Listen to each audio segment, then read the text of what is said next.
Alright, Floyd here, back on Behind the Gloves with another interview. I'm joined by the legendary Michael Buffer. Michael, how are you? Again, I'm well, thank you. We've got a huge fight here in Liverpool. Callum Smith obviously defending his titles against John Ryder. You had the best seat for the face-off. What could you take away from that? They both look very calm, cool, and collected. What I'm really impressed with is Ryder's 4-fight streak coming into this fight. I just happened to look at the records of the 4 guys that he stopped. 4 straight knockouts. He had a loss. This is like 2 years ago, and he's got these wins, and they have a combined record of 89-2. So he was fighting real guys. He didn't just get here off of a truck driving by, and it was really impressive. And he's just got his game together, and he's up for the challenge. But I think Callum Smith is one of the top fighters in the world at 168 pounds, no doubt about it. Could this be a potential banana skin though? Because we've seen in the past when a fighter at Callum Smith's level has, plenty of huge fights on the agenda, but fight someone, in all due respect, probably doesn't want to make him get out of bed. Could he be overlooking John Ryder? There's always that possibility, you're right. I don't think that's the case in front of his hometown fans and his family, and everybody's here, everybody he grew up with. I think we're going to see a good performance by him, and naturally he's going to be the favored fighter. There is that thing where you might want to look ahead, because right now this division could be red hot. You got Danny Jacobs moving up to 168 officially in a few weeks. Andrade is, he's a current middleweight champion, undefeated. Can't get anybody to fight him. Big, solid guy. He's going to fight at 168 pounds. Billy Joe Saunders.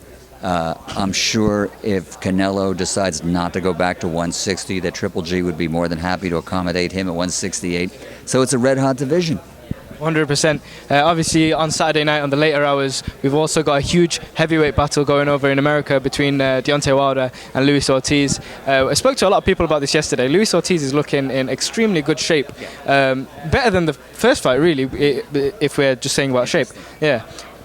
First of all, is that something that they should instigate, in all due respect? Because we've seen so many, hiccups in boxing recently. Is there something that they should investigate? I look at this as a good fight, and I'm sorry, I missed something there. Investigate what? Because he's looking in such good shape at his age. Do you know what I mean? I don't. It's all with respect, but in boxing we've seen so many bad results come in as of late. Do you think that they should be investigating that? I think it's being taken care of automatically by VADA, VADA, the drug testing thing. They do unannounced checks, and he's been following that. And Deontay Wilder, to his credit, refuses to fight anybody that doesn't, go along with that drug testing. So, he's been monitored, and he's been negative in every respect. And, let's face it, he's just decided to really get himself in good shape. He's 40.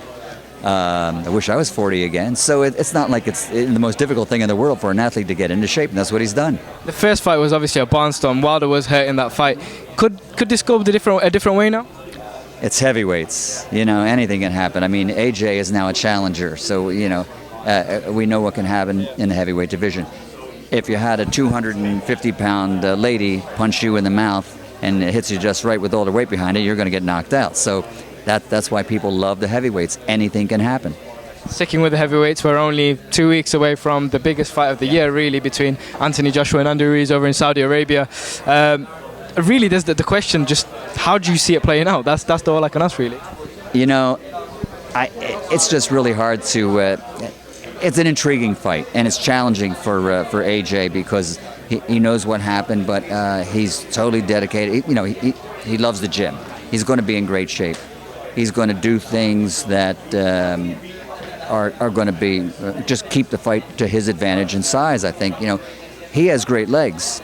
And when he decides to move and stay on his toes, he's a devastating fighter. Remember those few rounds where he moved around the ring with Klitschko? So I think you're going to see him move a little bit more than we usually have in the past, and try to stay on the outside. And his money punch, of course, is a lead right or a straight right hand. So either hand, but his right hand, if he hits you with it, you're gone. if Ruiz does beat him again, what's left for him? Because really the big guys won't want to fight him. The guys coming up maybe, but it could be a risk. They could find an easier way almost to get to the top. What does Joshua do if he does lose? Yeah, that's a big if. I mean, if you want to say if, let's talk about Donald Trump. So I mean, it just you never know what's going to happen. But knowing AJ like I do, he's got a good grip on life, so the world isn't going to come to an end. But I think he's in a very positive mood right now. He's in great shape, as he always is. And Ruiz, I mean, all credit to him. He's got fast hands, he knows how to move, and he takes a great punch. But so we got to see what happens.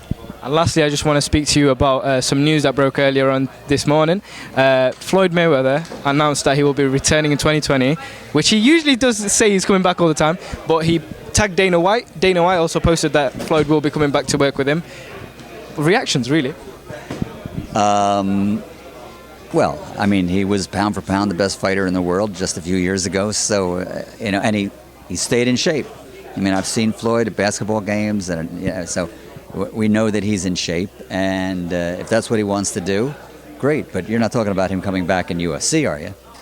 I don't think so. I think if I can break it down, I think he's going to work with the Zuffa Boxing. Dana White's got his boxing promotion. Right. Well, Dana White's a spectacular promoter, and we just have to see what happens. My take on it is that it's not going to happen. Yeah. Just an opinion. If he did come back, do you think he can fight the 147 guys? Because there's some beasts in that division now. If he came back, the ideal fight would be to fight Pacquiao in a rematch. Yeah. I mean, that would be a huge money fight, and both guys, Floyd's in shape, Pacquiao's having a great year again, so let's see what happens. Michael Buffer, always a pleasure. Thank you for your time. Appreciate it. Thank you very much. Hey Fight fans, it's Michelle Joy Phelps. If you haven't already subscribed to our YouTube channel, make sure you go ahead and do so by clicking this icon right here, or else